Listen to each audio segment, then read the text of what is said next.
individuals. That is, if everything goes according to plan.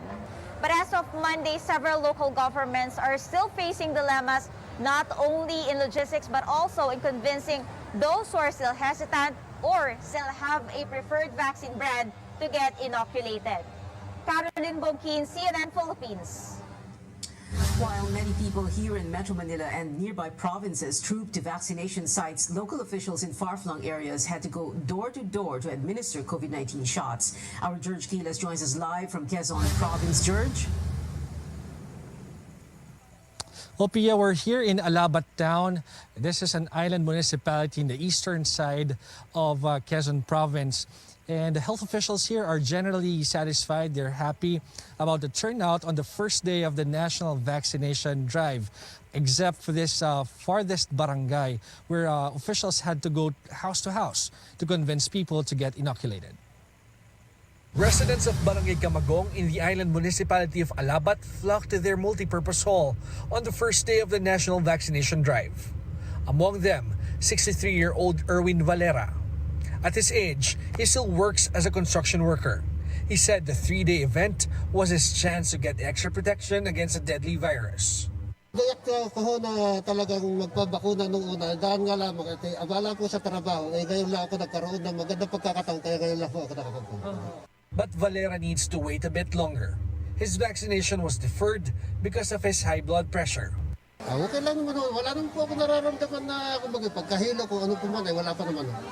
If the vaccination in Barangay Camagong was a hit, it's a different scenario in the town's farthest barangay, Villanorte.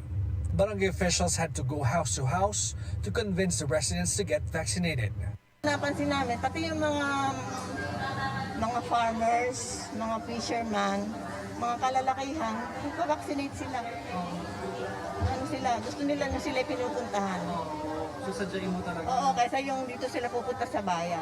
So far, among the nearly 17,000 eligible population, more than half have already received at least one dose of COVID-19 vaccine. Hindi naman kami ganong nahihirapan dahil sabi ko nga, yung statistics namin ikumpara mo sa ibang bayan, mas pataas kami. Quezon Province so far has the lowest number of fully vaccinated residents among provinces in Calabarzon at 26%. That's based on the Health Department's data as of November 26.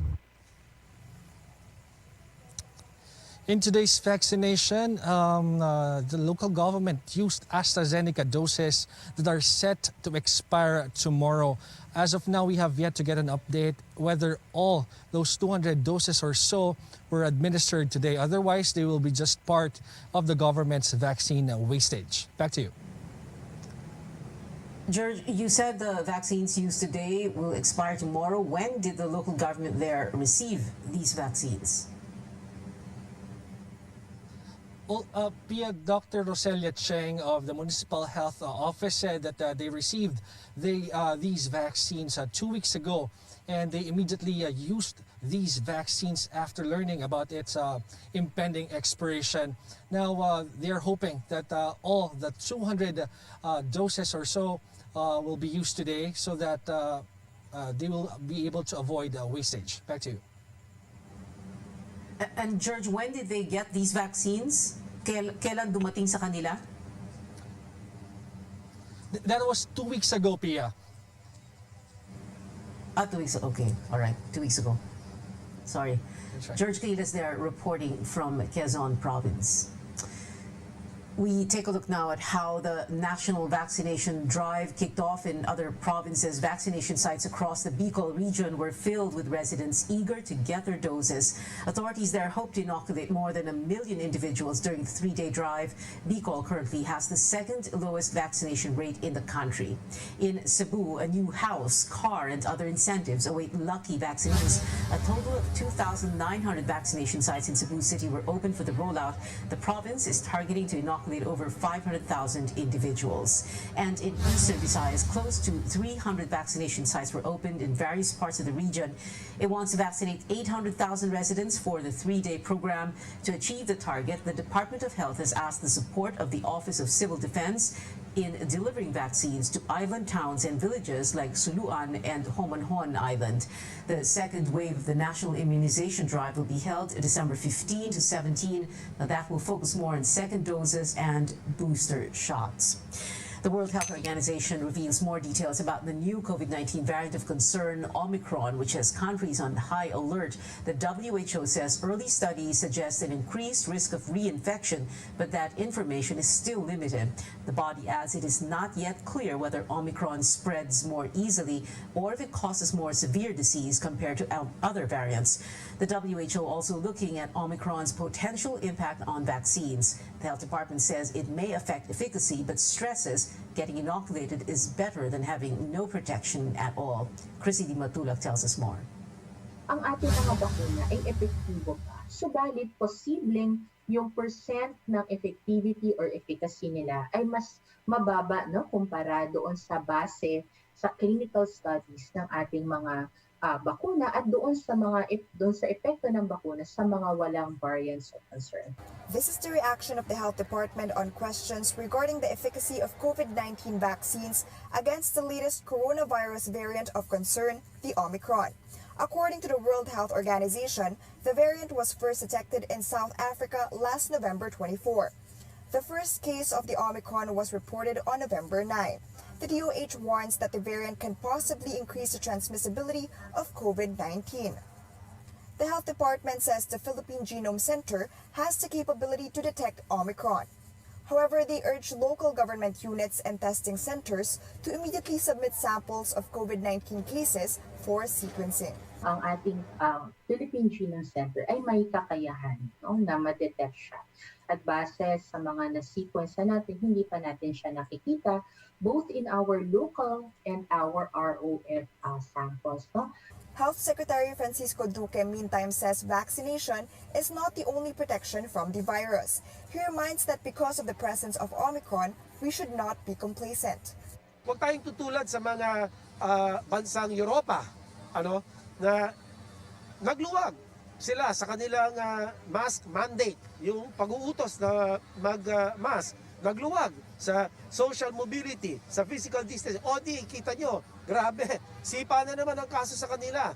Ayaw natin matulad dito. In terms of preparation for the possible entry of Omicron in the country, the DOH says safety measures are being implemented at our borders. The country has already imposed travel bans on 7 African nations where Omicron is detected. People arriving in the country are also being screened, tested for COVID-19 and subjected to quarantine. Much remains unknown about the newest variant. According to the Health Department, they are closely coordinating with the World Health Organization for more data and findings on the Omicron variant. Chrissy Di Matulak, CNN Philippines. A South African doctor who was among the first in the country to suspect a new COVID-19 variant says the cases she treated have been mild and no one required oxygen so far. Some of the symptoms include severe fatigue, headache, coughs, or body pain.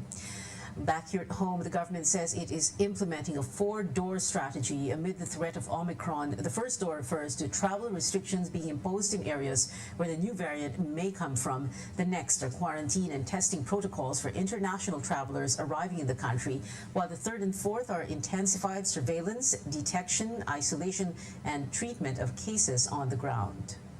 Yung pagre-red list ng mga countries will be dependent kung meron na pong local case ng Omicron doon sa bansa na yon.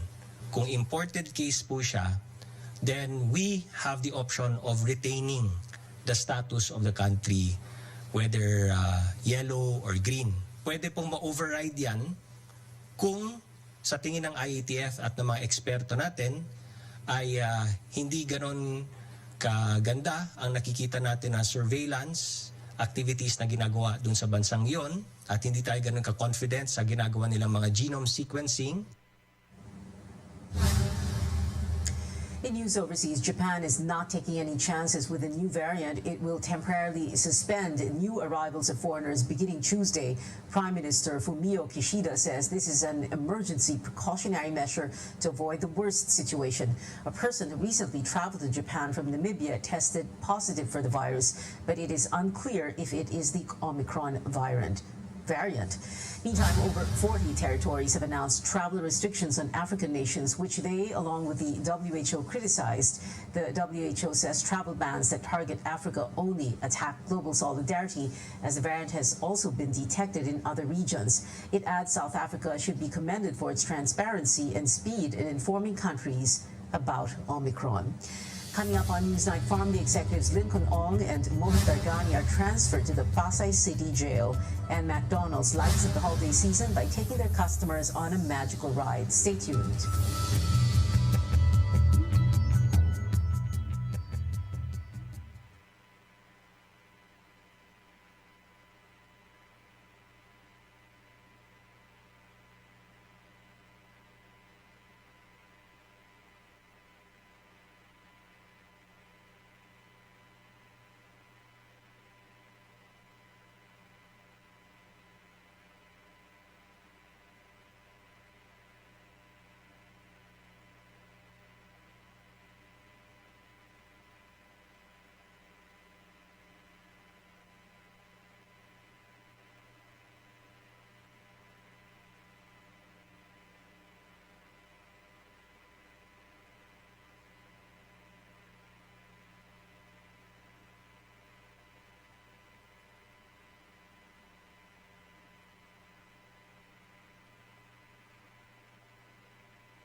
Welcome back to Newsnight, where we go above and beyond the headlines. The country records the lowest number of new infections today in more than 16 months. The health department tallied 665 new cases, the lowest since July 14th last year.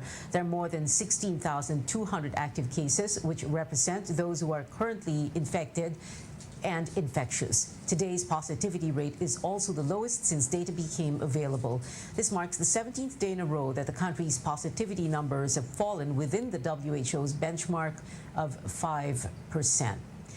Two executives of the controversial government supplier Pharmally Pharmaceutical, now detained at the Pasay City Jail, Lincoln Ong and Mohit Dargani, were transferred there this afternoon over their refusal to submit documents needed for the Senate Blue Ribbon Committee's probe into their company. Our Amor Santos tells us more. After being detained in the Senate, formerly executives Mohit Dargani and Lincoln Ong are now here at the Pasay City Jail. They will join more than 1,000 inmates in this facility that has a 1,000% congestion rate. Prior to the transfer, Dargani and Ong had a medical checkup at the Senate. Their antigen tests were negative for COVID-19. They were also given time to talk with their lawyer and family members. Dargani's mother visited him at the Senate, while Ong's wife came with him all the way to the Pasay City Jail. She asked for privacy. Attorney Don Capunan says it was his client's decision not to submit the financial documents sought by senators. Lawmakers believe this will shed light on Farmali's alleged anomalous transactions with government for the supply of medical goods amid the pandemic. But Farmally officials say the senators should have filed charges instead of dragging the Senate inquiry. I think they have come to that point already na wala na, nothing to lose na sila eh. Kumbaga, this is the worst that could possibly happen to them. So I think it was a conscious effort that they made, as I've said, not to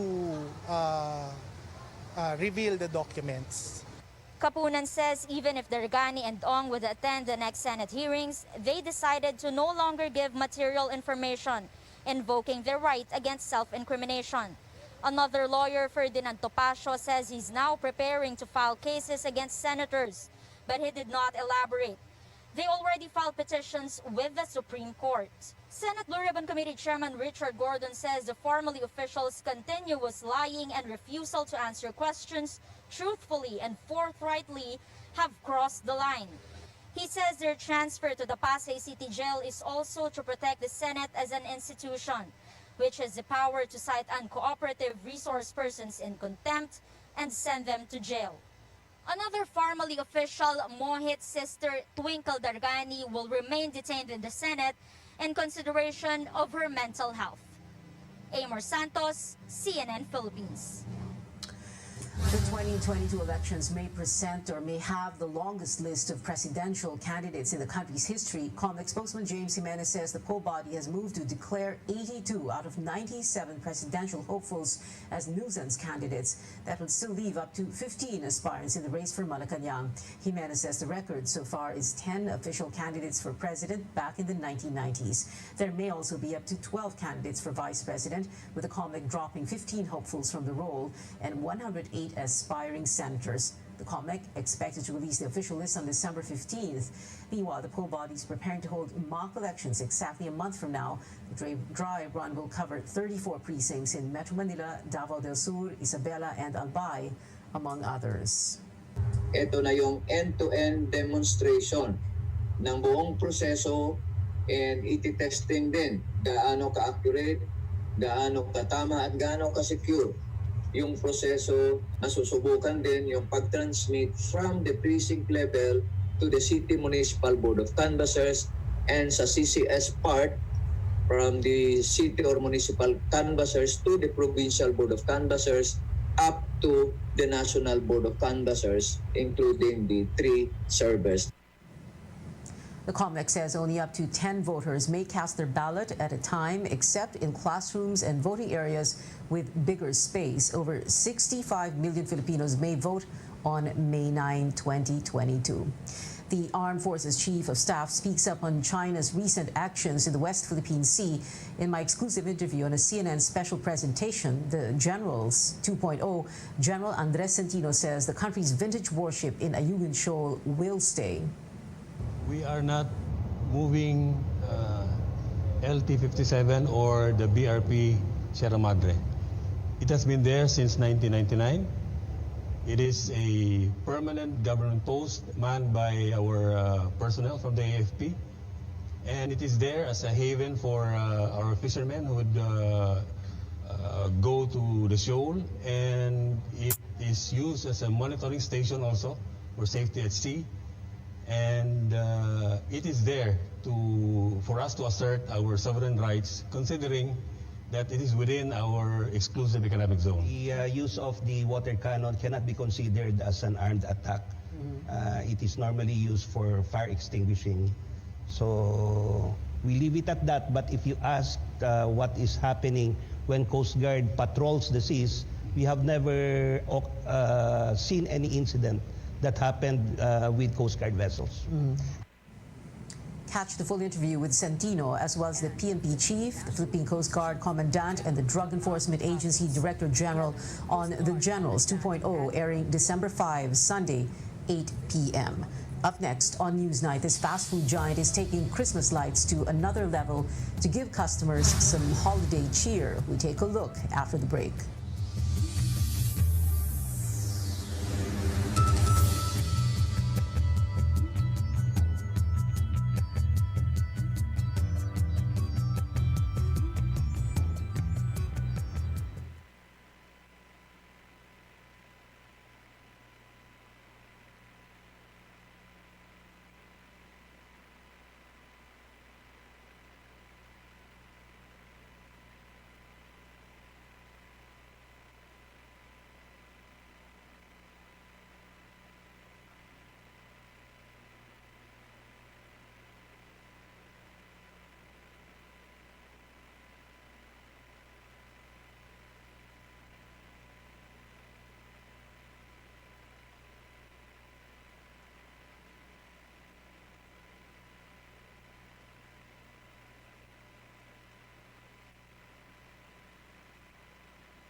With only a few weeks before Christmas, there's no question that the holiday season is upon us. But one company is revving its Christmas spirit into high gear by taking its customers on quite a magical ride. Our Sam Sadwan joins us live from McDonald's McKinley West branch in Taguig. Sam? Thanks so much, Pia. That's right. The Christmas season is undoubtedly here, especially for us Filipinos who start celebrating the holiday season as early as September. And in the spirit of spreading happiness, Christmas, McDonald's is taking it up a notch with a launch of their first ever ride-through Christmas light show. And I'm very happy to be one of the first to see it up close. But before that, I got to speak with McDonald's Philippines Senior Marketing Manager, Ada Lazaro, who shared what went into planning this program and the reason behind this. Country emerges from one of the longest quarantines in the world. We really wanted to welcome our customers back to our stores and an experience like no other, and this is the Ride-Through Christmas Light Show. They can experience starting today up until January 2. The lights are open from 6 p.m. up until 12 midnight. Especially at McDonald's, our commitment is to serve our customers feel-good experiences that they will remember, and this is one of which that we hope that we hope will make their Christmas even more memorable. And we have 3 stores. This is happening in McKinley West, in Savannah Park, and also in Alabang West in Las Piñas. So we hope to see you here and experience the Ride-Through Christmas Light Show. Let's take a look at what you can expect when you visit one of these branches. As you can see, this ride-through definitely mimics a beautiful winter wonderland. We have reindeers, a snowman, white Christmas trees all lined up, coupled with your favorite McDonald's vanilla sundae. We even have snowflakes brightening up the place. You can also hear your nostalgic favorite Christmas songs playing in the background. It's truly a sight to behold, one that I'm sure families and friends would love to experience together. After all, going on a road trip with your loved ones, experiencing the ride-through Christmas light show with your favorite McDonald's meal in hand sounds like a pretty sweet idea. Back to you, Pia. That was Sam Sadwani reporting. It is 26 days before Christmas, and that is it for now. Join me again on news.ph at 7 p.m. I'm Pia Ontiveros for Newsnight, where we go above and beyond the headlines.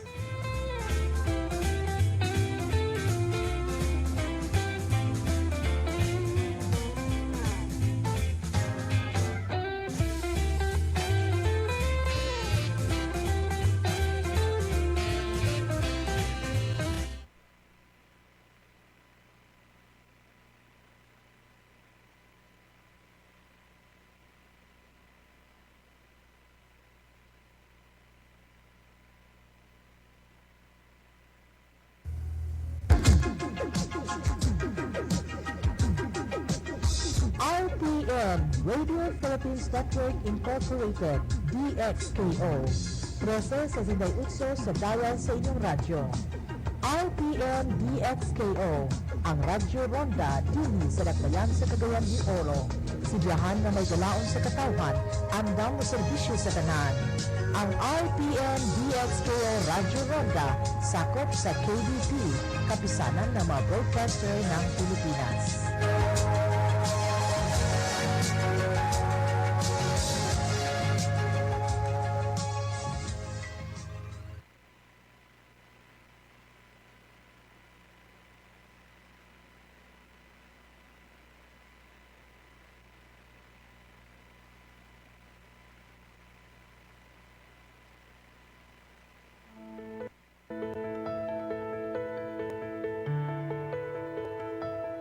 Since the onset of the pandemic, health experts have constantly reminded us to boost our immune system to fight COVID-19. But what really is our immune system? How does it work to protect the body from viruses like COVID-19 and other types of outside invaders that can harm our bodies? On the program today, we'll explain how the immune system works and its many parts. We'll also talk about practical ways to boost it. I'm Dr. Freddy Gomez, and this is MedTalk Health Talk, only on CNN Philippines.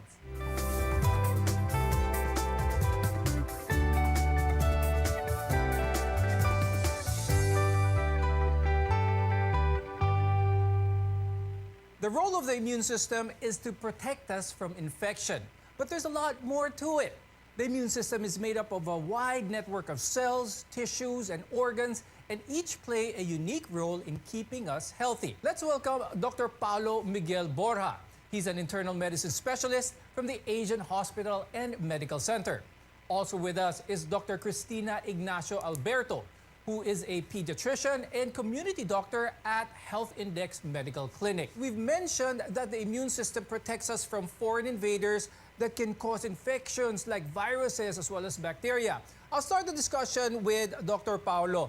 How does our immune system work? Yun lang yung simpleng tanong. Ano? Could you tell us more about this process? So your immune system is a complex network of cells, tissues, and organs. Together, they help the body fight infections and other diseases. When germs such as bacteria or viruses invade your body, they attack and multiply. So this is called an infection. The infection causes the disease that makes you sick, and your immune system protects you from the disease by fighting off these germs or these invaders. Doc Paulo, on the flip side, on the other side, what happens to a person when the immune system isn't working properly naman? So there can be a lot of reasons why your immune system will not work properly. Of course, the more common cause is what we call an immunocompromised state. So these are individuals with conditions that would impair their immune system or their ability of their body to combat infections. Particularly those who have cancer or malignancy, they're part of those patients who have an immunocompromised state. Post-transplant patients also fall under this category. Those with certain genetic disorders fall under this as well. Those who are taking immunosuppressive medications, such as high-dose steroids, and patients with AIDS, of course, they are considered to have an immunocompromised state. More commonly for our audience, so diabetics and actually the elderly, they can also be considered to be immunocompromised. So what happens when you're immunocompromised is that your body's natural or innate ability to fight off infections is impaired. So in short, your natural defenses are low, making you more prone to infections, making you more likely to get sick. And if ever that you do get sick, you will get sick longer if you are immunocompromised. Now that we've established the importance of having a strong and robust immune system, there are things that we may do every day that can weaken this. And it's important that our viewers know this because there are some habits that we do every day that may weaken our immune system. Doc Tina, what are some of these factors that can negatively impact our immune system? Number one, your diet and your lifestyle. It's very important. So if you're taking in, you have a poor diet, of course, that is lacking in vitamins, zinc, and essential minerals, of course, your immune system will go down. Kasi importante po yan in regulating our immune system. Lack of sunlight exposure, because sunlight is very important in regulating the immune system. Tapos yung sedentary lifestyle, it also contributes to the weakening of the immune system. Of course, poor hygiene can expose us to a lot of germs, and that can also decrease the immune system. Lack of sleep, that's why it is very important to get enough sleep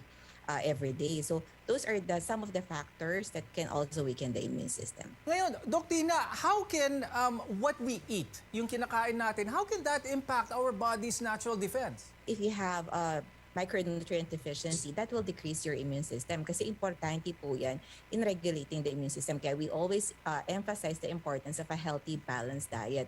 And of course, we also should avoid taking in too much junk foods kasi this can contribute to obesity and which also can cause metabolic syndrome, which can also decrease our immune system. Doc Tina, how can we make sure that our immune system stays healthy ngayon na siyempre pandemic, maraming anxious, maraming kulang sa tulog, pero we want to still make sure that the immune system is still strong? We recommend 7 to 8 hours of sleep for both adults and children. And of course, you have to have a fit mental health. So how do we do it?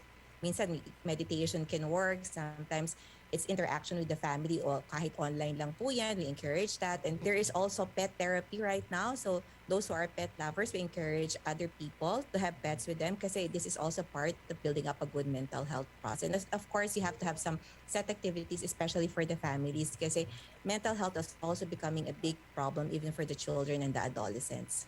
Okay. Now, other infections like the flu virus or even measles can also weaken our immune system. And this is why flu vaccines and other vaccines as well are available and they are key in our protection. Doc Tina, tell us more about this, especially vaccines for preventable diseases. Vaccines are very important in preventing many types of diseases, okay? And most of these diseases are both deadly, fatal, and can cause severe lifetime disability. So what the vaccines do is to protect us from upcoming infections, okay? So in our immune system, we have the adaptive and the innate immune system. Pag sinabi natin innate, these are inborn immunity. When we say adaptive, this helps us adapt to incoming infections. That's what our vaccines do. So vaccines help by introducing controlled amount of viruses, bacteria in our body, which can help us mount the bacteria or viruses na natural na pupunta sa katawan natin. To protect our bodies from infection, many cells, organs, and tissues have to work together. Doc Paulo, let's briefly go over some of the different or the most important parts of the immune system para sa mga viewers natin. So that includes your skin, which can help prevent the germs from getting into your body, your mucous membranes, which are moist, no? Inner linings, such as your organs, body cavities, all of these are also part of your immune system, actually. White blood cells, which you usually hear from your complete blood count or your CBCs, they're actually a very important and vital part of your immune system. And other organs and tissues in the lymph system, such as your thymus, spleen, tonsils, which you thought before really didn't have any function, they're actually functioning as part of your immune system. So how does it work exactly? So your immune system defends your body against substances that it sees as harmful or foreign. So these substances are called antigens. No? So they may be germs, such as I mentioned, such as bacteria, viruses.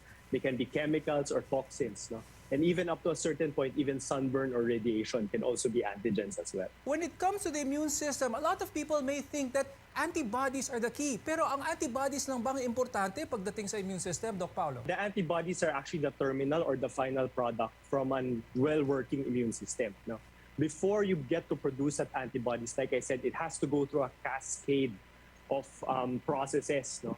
Before you're able to produce that final product of the antibody. The antibody acts as the final product and acts as a memory cell. No? It gives protection for future infections. Like the term itself, memory cell. No? So once your body is able to produce antibodies or memory cells, it will be able to produce a immune response when it's exposed next time to these triggers. A lot of the major factors, like I said, would be those that would detect the antigens. So that would be your white blood cells. Those would be your other cells within your immune system. Your receptor cells. Those will be able to identify the antigen first, which is also very crucial. Identifying that something is harmful in your body is definitely key before you get to produce the antigen, before you get to trigger the cascade. Yeah, so there are a lot of different, really important parts of the immune system other than antibodies. When we return, we'll talk more about the other parts that make up our immune system and why they're so important in keeping us healthy. And later on in the show, we'll give you practical tips on how you can boost it. Your health is our mission here on MedTalk Health Talk. You're watching CNN Philippines.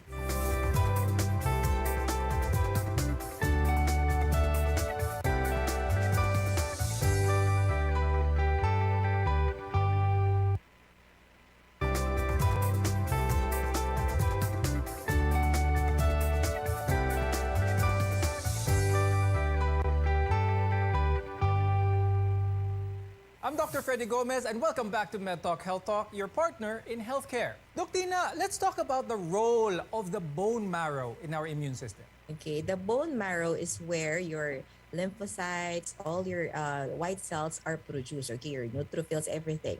So ang bone marrow po, yan yung nasa loob ng ating mga bones, okay? There are red bone marrow and the yellow bone marrow. Ito po yung tinatawag nating bulalo in Tagalog, okay? So napaka-importante po niyan because this is where the stem cells arises. The stem cells is where all other cells arises. Yung ating mga white blood cells, ang ating red blood cells, and ating platelets. So when we talk about infection, the most important part will be the white blood cells kasi they are the ones who fight off infections and invaders in our body. Now, aside from that, the skin also, as mentioned earlier, is our first line of defense against infection. Doc Paulo, you touched on this earlier. No? How does it prevent germs from entering our bodies at bakit napaka-importante na alagaan natin ang ating balat? A lot of us would just think that our skin is just skin, just one layer of skin. Actually, no. It has a lot of layers, your epidermis, dermis, and a lot of layers underneath that. No? So all of these function as part of your immune system. So you have there your other cells, no? Keratinocytes, macrophages, as I mentioned earlier, neutrophils, like I said, are there as well. No? So skin acts as a first line of defense. So skin against protecting invading organisms. So aside from being a physical barrier for that level of protection, the skin as an organ can also produce an adaptive response to protect the body against, for example, ultraviolet radiation, sunburns, which can expose or damage the skin and then let the viruses and bacteria in. When they think of bacteria, you would usually think of harmful organisms that enter our body.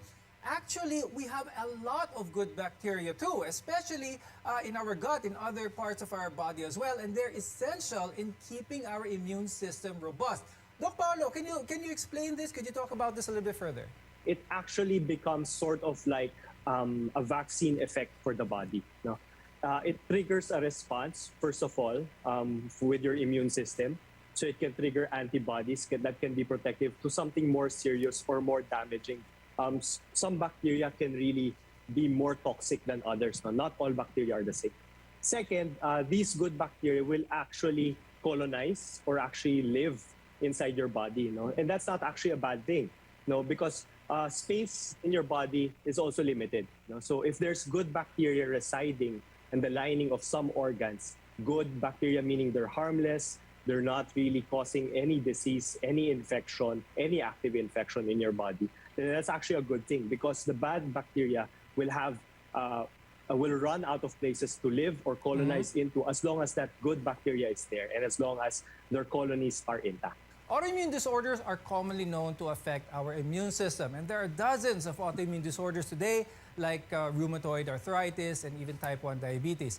Now, Doc Tina, let's give our viewers an idea on how autoimmune disorders are and how disruptive they are to a person's immune system, and what should our viewers know about this? Autoimmune, from the word itself, meaning auto, yourself, is a dysfunction of the immune system. So your antibodies, your white blood cells, instead of attacking a foreign body, it attacks itself. So the brain can be affected, the eyes, the lungs, the heart. So this is what autoimmune dysfunction is all about. So it's the body destroying its own self. So one of the more popular examples, your lupus, your rheumatoid arthritis, your HSP, and of course, very common po, diabetes is one of the autoimmune diseases, okay? So what happens, yun nga po sinasabi natin, our own immune system destroying our own bodies. Other conditions that may disrupt someone's immune system that is very common, especially here in the Philippines, are allergies. Now, a lot of people may suffer from allergies. Some people may not be quite sure why they have a certain response when they're exposed to certain allergens. Doc Paolo, can you explain the relationship between allergies and our immune system? Allergic disease is one of the most common chronic health conditions globally as well. And usually it's familial or hereditary. So people with a family history of allergies have an increased risk of developing allergic diseases. So more common allergic diseases, that would be your allergic rhinitis, eczema, asthma is actually considered under that as well, and food allergies. It can range from very mild to seriously life-threatening, or what we call anaphylaxis. So it's best to identify triggers to your allergies or what you're allergic to. Now, for your question, in connection with the immune system, like we said, the immune system responds to foreign threats to your body. So any foreign threat, that is not just for bacteria and viruses, it actually includes your allergens, allergic triggers as well.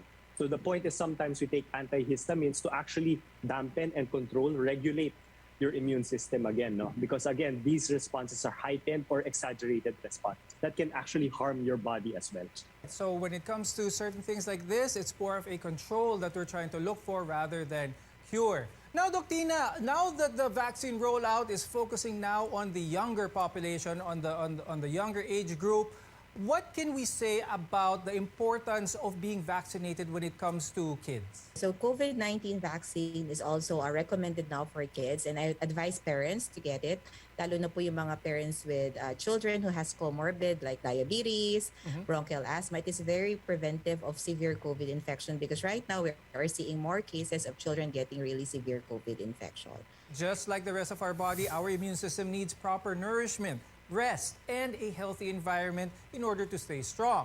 But how do we do it? Stay with us on Med Talk Health Talk, only on CNN Philippines.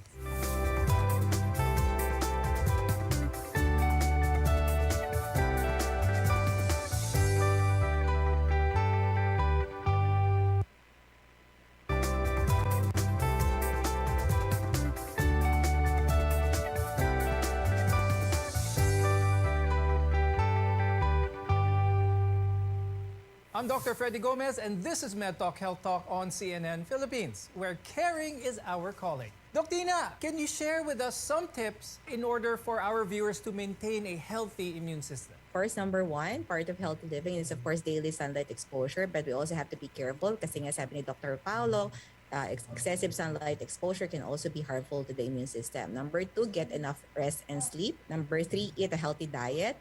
And of course, you have to have an active, healthy lifestyle. Avoid being sedentary. And of course, for some parents, it's also important to consider or to always pay importance to your mental health, kasi mental health also affects our immune system. Okay, your stressors can decrease your immune response to infection. Doc Paolo, when it comes to managing stress levels and all this, are supplements affecting our immune system, or are there more simpler ways to boost our own health? There are a lot of antioxidant supplements that you see, and as long as they are FDA approved and has undergone clinical trials, we definitely recommend them. No?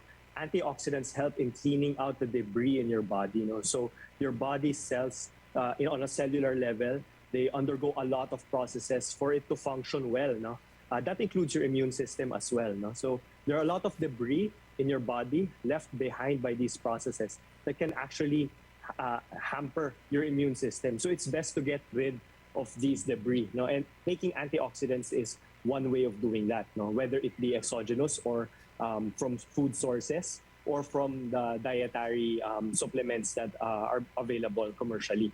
Now, when we're talking about stress is actually never 100% purely psychological. A lot of people would say that stress is just in your head, it doesn't affect your body or doesn't make you sick. Actually, that's not correct. No? Whenever you're stressed, whether it be physical or emotional, you get to have increased blood pressure, increased heart rate. You can also have gastrointestinal issues or digestive problems. No? So that can also dampen or suppress your immune system. But Doc Paolo, what is it exactly about stress that causes all of these bad things in our body to happen? Because sometimes having a little stress is actually okay for our body. It makes us more productive, but too much of it can make it bad. What exactly is it about too much stress that causes all of these bad things to happen? Sometimes we stress our body to a point that in forms of exercise, in forms of mental exercises, that's always good because it actually triggers your cells to undergo the processes, your metabolism, to be fixed correctly. No?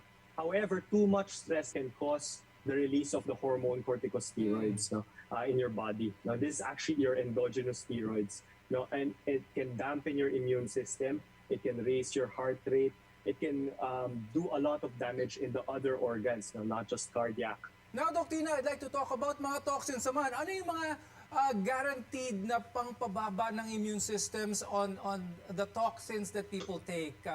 Could certain bad habits that people do create these harmful toxins in our body? Exposure to cigarette smoking increases the chances of autoimmune diseases. So please do not expose our children, and of course to those who are really smoking, stop or quit smoking. Okay, so there are also some we have to be very careful of what we give to our children and what we take in, because there are some food that can cause autoimmune diseases.